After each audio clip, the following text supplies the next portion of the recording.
Yo, what's going on? Chavo Guerrero Jr. here, giving a big shout out to Wrestling Rehab. Keep watching, keep listening, and viva la raza. Órale.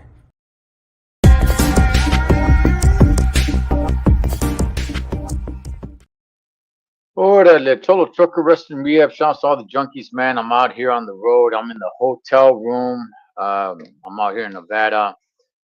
Gosh, I am tired. I'm tired, man. So if I seem a little bit off, forgive me because I am tired. But I am waiting to see what we get on Monday Night Raw tonight. First and foremost, Holmes, let me go ahead and say this. A couple of people are coming out on YouTube and other social media platforms talking about that SummerSlam night one was a little bit weak. Damn all that. Okay. No, it was not. Honestly, I thought night one from beginning to end was better than night two. Now, night two had the holy smokes kind of moments. Yes, absolutely. At the very end, and we'll get to that. But just as an entirety, as the show from beginning to end, I thought night one was a little bit better. But nonetheless, man, SummerSlam was pretty kick ass, Holmes. And I've been since the end of SummerSlam, I said, you know what? SummerSlam was much better, miles better than WrestleMania. And I went to WrestleMania earlier this year, both night one, I went to night one and night two. I went to Friday Night SmackDown. I went to the Hall of Fame. I was staying in Vegas, man, for that whole week. I went to the, convention center. I did the whole shebang for WrestleMania earlier this year. SummerSlam miles better than WrestleMania this year. Unbelievable. What WrestleMania was supposed to be, you found it in SummerSlam. Because SummerSlam was kick ass, man. Good gosh. I do want to get to that main event, but look, it's come out. Braun Breaker, he's injured. We'll see what's up. The severity of that. Braun Breaker, man, I love that guy. But let's get to night two of SummerSlam.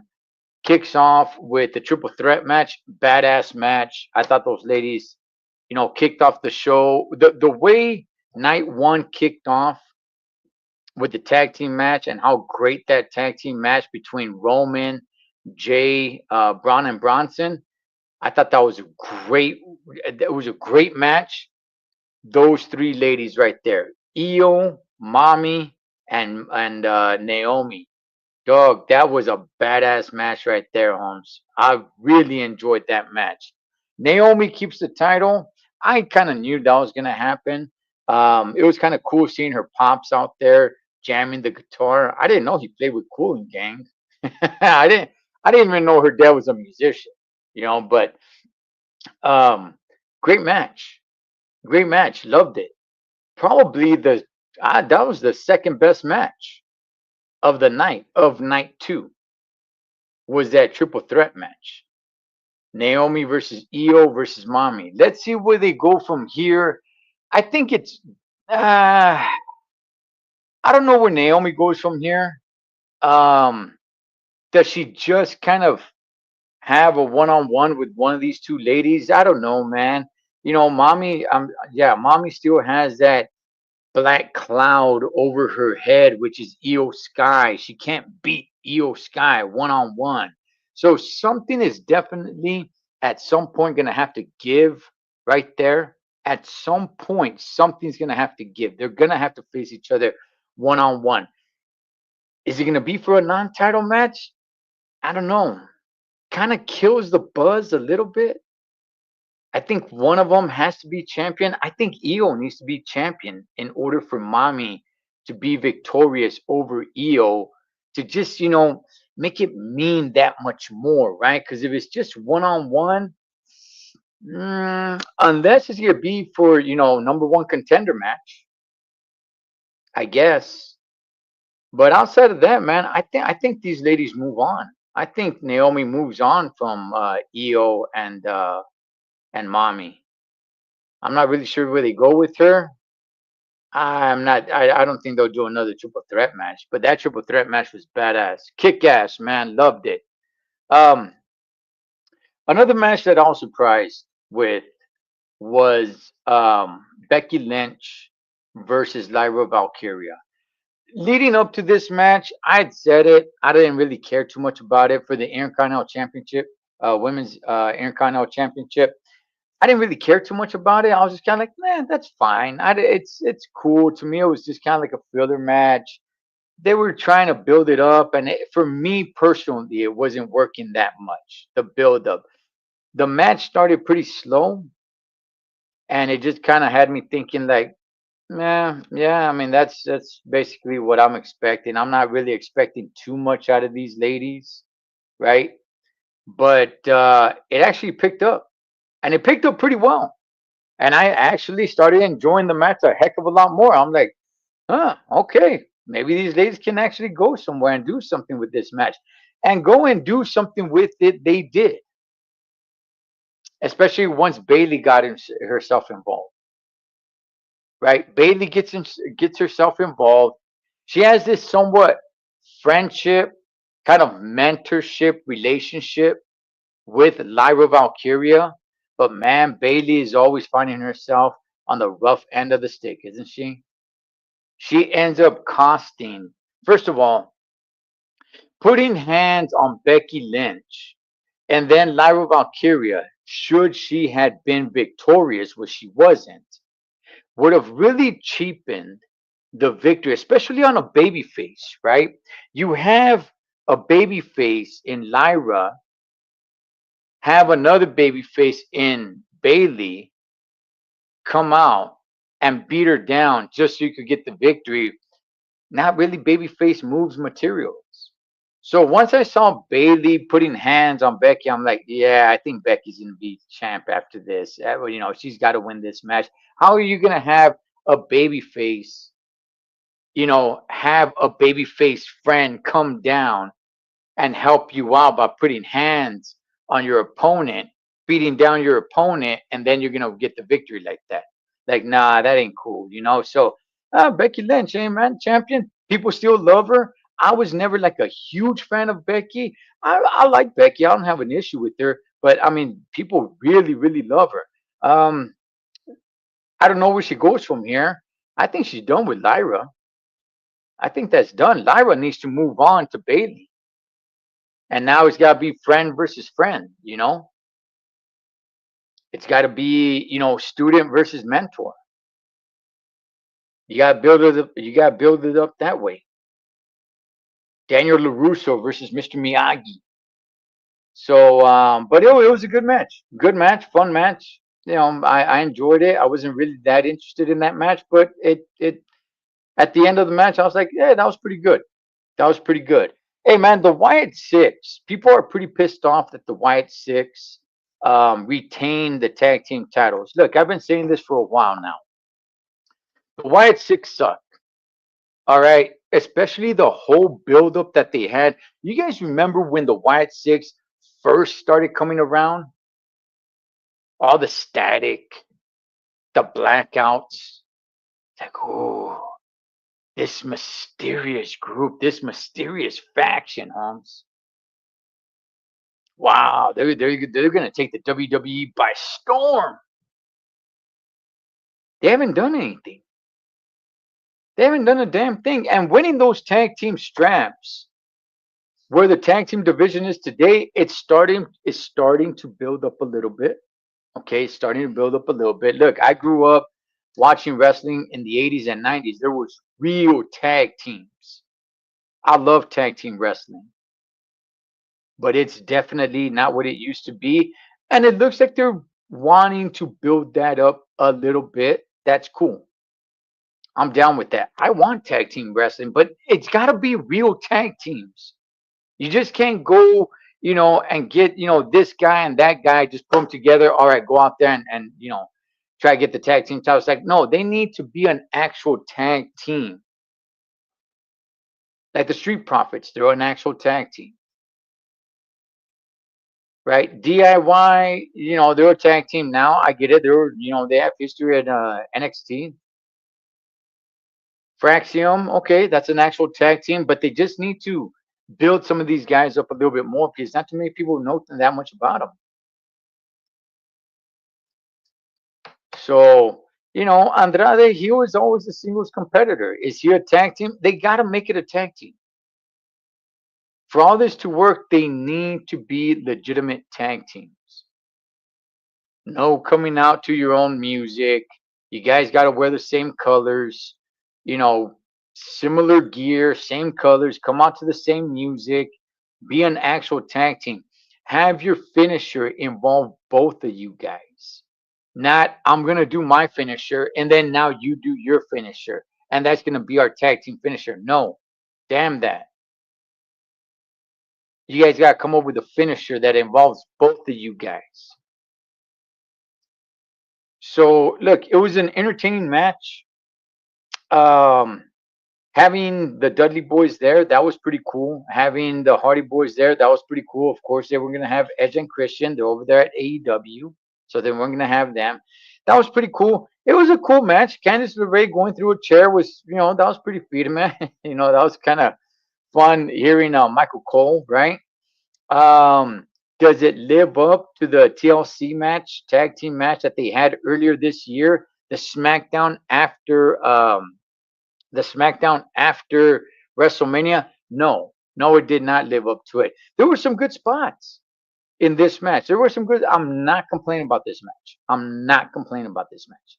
This was a good match, good, fun, entertaining match. So I'm not complaining about the tag team TLC match. In my opinion, and I said it before the match. In my opinion, you had too many tag teams out there. You had too many bodies. You had 12 bodies. You just need 3 tag teams. That's it. You don't need what was it? 6 tag teams out there. You don't need all that. But just put 3 tag teams out there. The spots will be a lot more focused on. I'm not complaining about this match. It was fun. It was fun. But it does not top. It's a bigger match, but it wasn't a better match as the TLC tag team match that they did at SmackDown after WrestleMania. So Wide Six still tag team champs, and people are pretty pissed off about that. This faction, man, I'm telling you, man, this faction is pretty dead. You know, pardon the pun. But this faction is it's pretty dead, man. No, it's not really catching legs. So we'll see what happens with them. The sorriest match of night 2, and I'm gonna say this is the sorriest match in all of SummerSlam this year, both night 1 and 2, and that was the steel cage match between Solo and Jacob Fatu. And in case if anybody did not notice, there was only one traditional wrestling match at night 2, and we'll get to that in a second. But um, Solo retains the United States Championship in a steel cage match, which was pretty flat. It was pretty flat. I didn't like it. Me being a traditionalist, I want steel cage matches to just light the house on fire, right? Because steel cage matches, once upon a time, back in the day, that used to be as gruesome and brutal as it used to get, right? That's before any TLCs. That's before any street fights. That's before any Hell in the Cells. That's before any elimination chambers. That's before any of those matches. The steel cage, baby. At some point, they need to put the blue bar steel cage. Do it at a Saturday night's main event. Bring back the blue bar steel cage, man. But if anybody noticed, night 2, the ring just had the regular pole. It did not have the advertisement screen. It's been a long day, man. Good gosh, I've been up since 2 in the morning truck driving. They did not have the advertisement screen post on the corners of the ring. Why? For the steel cage match, which was just kind of a dud, man. That steel cage match was, it fell flat. It fell flat. It wasn't that good. Lift that steel cage up. I would probably would just rather see a regular match. The camera angles were pretty off. You gotta have at least one camera guy in there. You gotta have at least one camera guy in there. The camera angles were pretty weird in that steel cage match, and the fact that you have Jacob Fatu get handcuffed to the top of the steel cage, knowing that he's gonna snap that sucker free, right? He's gonna snap the handcuffs, and you miss it. You miss the spot. Sure, you can show us the replay, but that's a spot to really put Jacob over. That's a spot for the commentators to be like, holy smokes, look how tough and crazy and strong Fatu is. Where he's just broke the handcuffs. You guys missed it. The camera angles for that match and that match in particular were way off. Way off. I don't know if they forgot to put a cameraman in there, but you got to have one cameraman in there. But those camera angles were just not good. Not good. And missing that spot, man. Look, obviously, Solo has all his punk ass homies come down. They help him win in a steel cage match, which was flat. I don't like it because I love steel cage matches. I'm a traditionalist, man. I love the old school stuff, right? So I love steel cage matches. And you guys ruined a steel cage match. I don't want to blame Solo and I don't want to blame Jacob. I want to blame just everything and everybody that was involved in it. Because I want steel cage matches to live on. Because in reality, they kind of did away with steel cage matches, man. They've done a few this year. That's cool.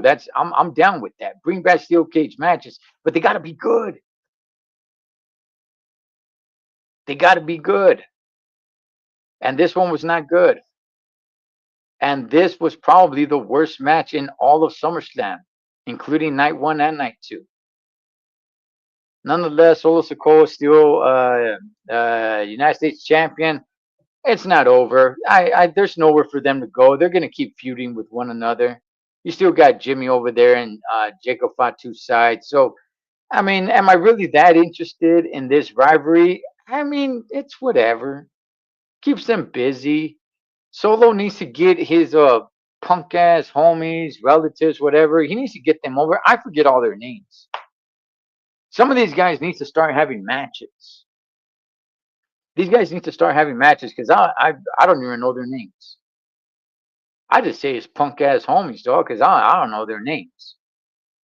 All they do is just help them win. But these guys got to start having matches. So I think they're still gonna be feuding with one another. All right, man. There was only one traditional wrestling match in all of night two, and that was for the Intercontinental Championship match between Dirty Dom and AJ Styles. If you guys did not know, all the other matches were stipulated, man. Naomi was a triple threat match, right? Again, anything goes in a triple threat match. There is no disqualification, right? The tag team match, it was a TLC match. Becky Lynch and Lyra Valkyria, that was a no disqualification, no countout match. Solo Sikoa and Jacob Fatu, that was a steel cage match. Cody Rhodes versus John Cena, that was a street fight. The only traditional match that we had at night two was Dirty Dom versus AJ Styles for the Intercontinental Championship. The cool, funny thing about this is that they're paying homage to Eddie Guerrero. I guess it had been 20 years since the whole Eddie Guerrero having a match with Rey Mysterio. You coming home with Papi. Ah, dog. man. Good old days when Dom was a little punk ass kid with his little blonde hair and stuff. Is that true, Daddy? Ah, good stuff, man. Good stuff. I remember that. That was probably the only thing. With the match itself was pretty decent. I enjoyed the match. Um, I think it could have been better, especially what these both of these guys can do. Both of these guys are great wrestlers. Yes, even Dirty Dom is a great wrestler. Hate the guy all you want, but he is a great in-ring performer. Dirty Dom is really damn good in the ring, man. AJ Styles, come on, dog. That's a straight future Hall of Famer right there. One of the best to ever lace up the boots, man. This guy has been champion anywhere and everywhere he's gone around the world, man. Um, he's got more years behind him than he does in front of him in the career. Him coming out a lowrider, wearing the pants of Eddie Guerrero, at least the style of Eddie Guerrero. Everything in the ring that took place in the ring, the paying homage to it, hitting the chair on the ground and throwing it to AJ putting it over his head and falling down, the referee not knowing what to do, the unzipping of the boot, all that stuff.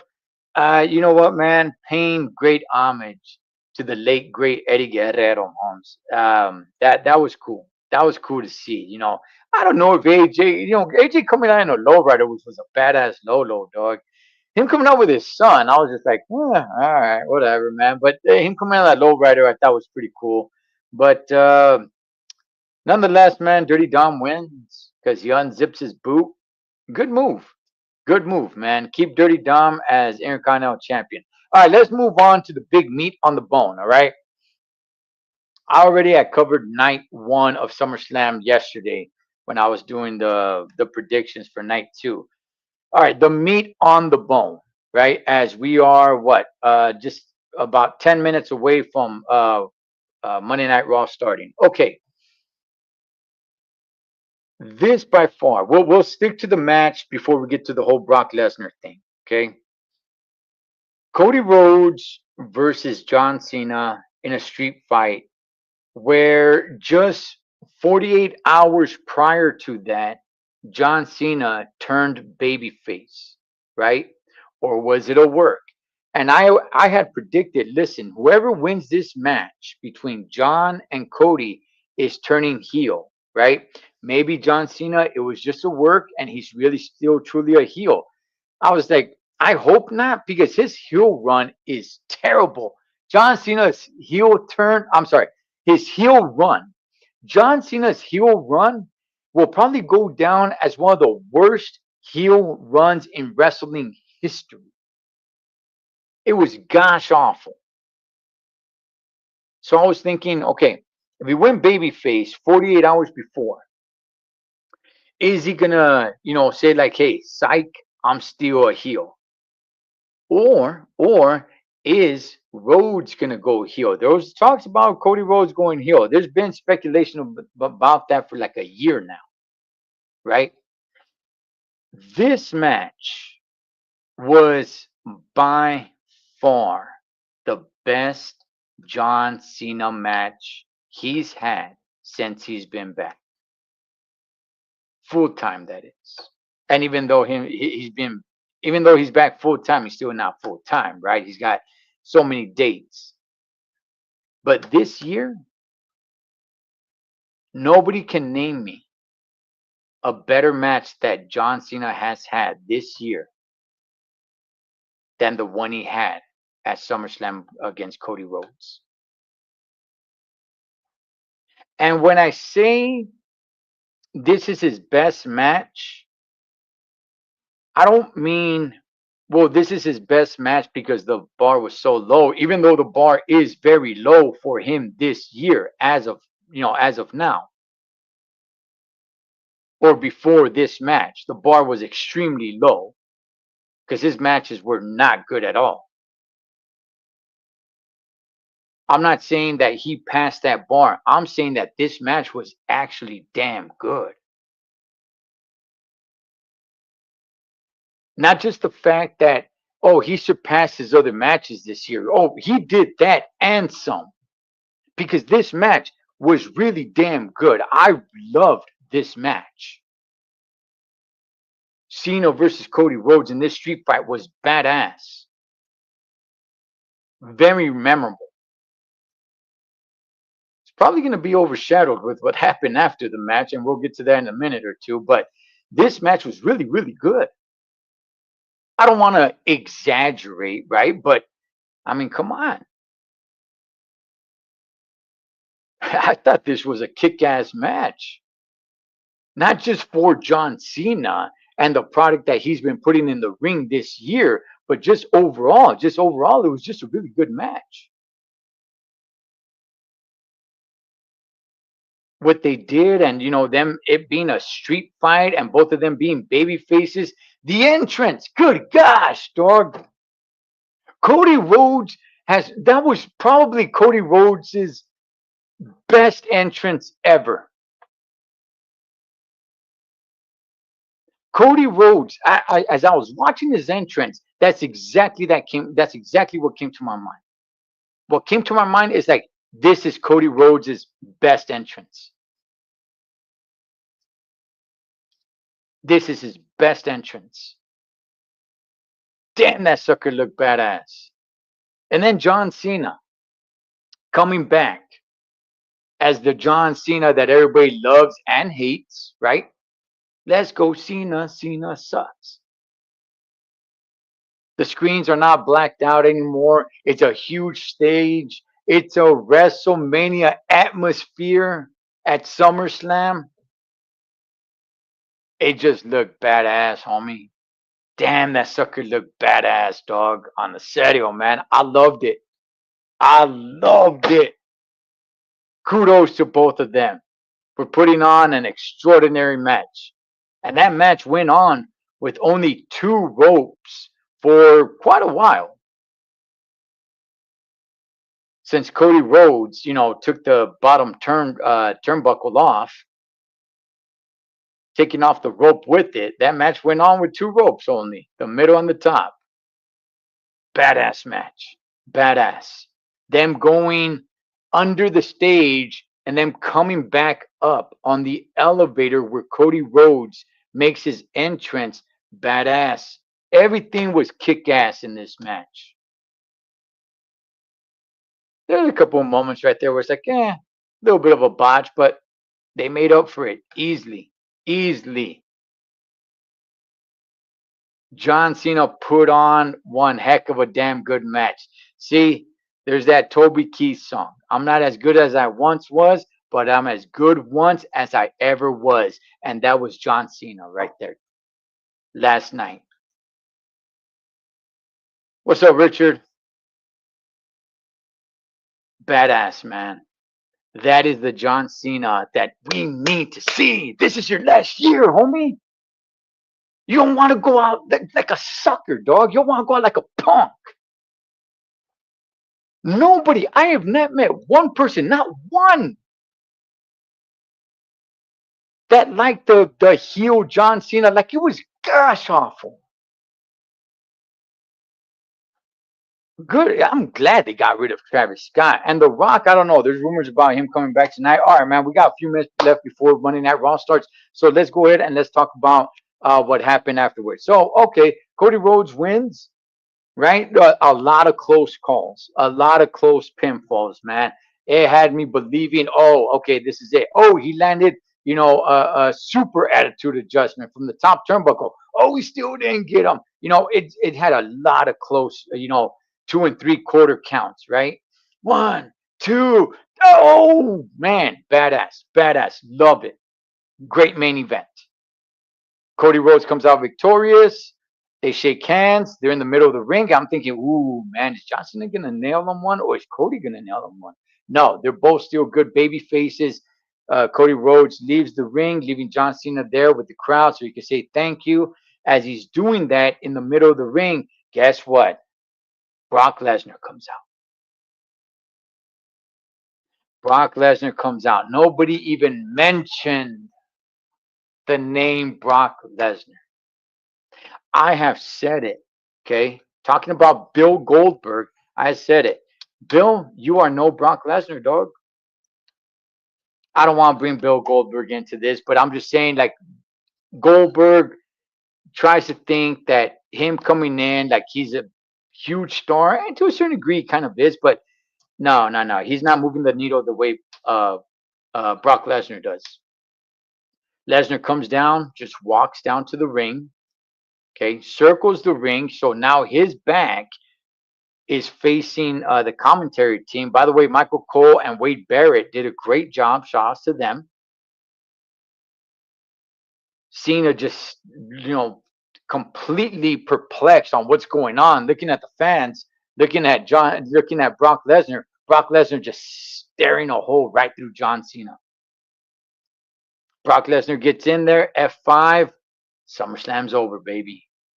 SummerSlam's over. Brock Lesnar leaves the ring. John Cena gets up and it's just kind of like, damn, thank you to everybody. Walks up the ramp and he's like letting everybody know, like, hey, I'm back.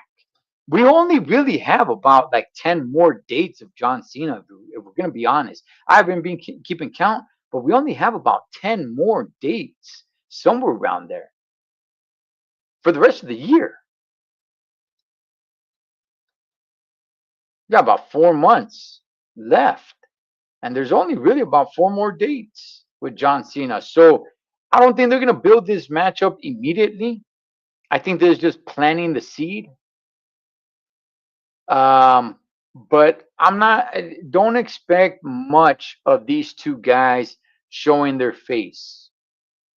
This match probably won't take place till maybe even Survivor Series. Maybe they'll do it at Clash at Paris. They're trying to do that pretty big, as we're under 60 seconds of Monday Night Raw starting. Maybe they do it at Clash at Paris.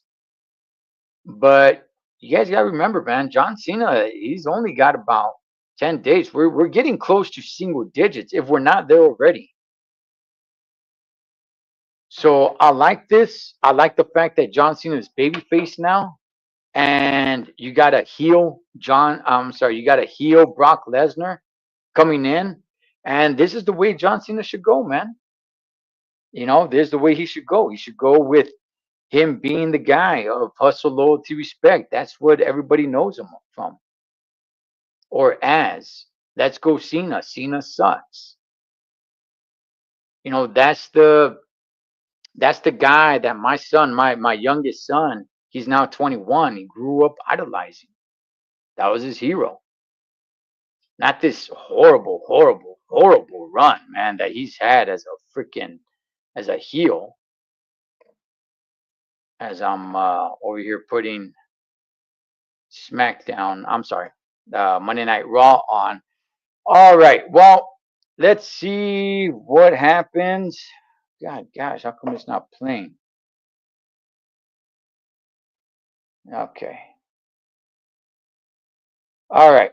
Well, I'm going to go ahead and get this figured out, and I'm going to go ahead and watch Monday Night Raw. Should be good. Can't expect too much of John Cena. Can't expect too much of Brock Lesnar. I could expect more of Brock Lesnar, but maybe not John Cena, depending on what the kind of contract they have on Brock Lesnar with. But when it comes to John Cena, he's very, very, very limited. There's also talks about The Rock coming back. I don't know, but we'll see what's up with that. All right, man. I'll catch you guys throughout the week, and just want to say, SummerSlam much better than WrestleMania this year. Kick ass. Kick ass, man. Great stuff. Cholo Trucker Wrestling Rehab. Shout out to all the junkies. Catch you guys on next one.